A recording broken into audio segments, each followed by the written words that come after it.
কবি নীরেন্দ্রনাথ চক্রবর্তীর লেখা একটি বিখ্যাত কবিতা দেশ দেখাচ্ছ অন্ধকারে।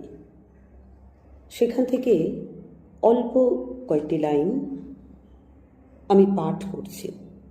আবৃত্তি এবং পাঠ দুটি সম্পূর্ণ আলাদা বিষয়। কখনো পাঠকে আবৃত্তি বলা এটা চরম অন্যায় একটা জিনিস। তাই আবৃত্তি হলো যা আমরা স্মৃতি থেকে বলি, এবং পাঠ কিন্তু আমরা দেখে করি। তাই আবৃত্তি আবৃত্তি এবং পাঠ কবিতা পাঠ, আবৃত্তি নয়। তাই আজ আমি পাঠ করে শোনাচ্ছি। দেশ দেখাচ্ছ অন্ধকারে, এই যে নদী, ওই অরণ্য, ওইটি পাহাড় এবং ওইটি মরুভূমি।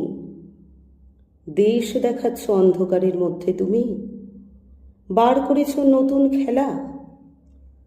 কিন্তু আমরা দেশ দেখি না অন্ধকারে,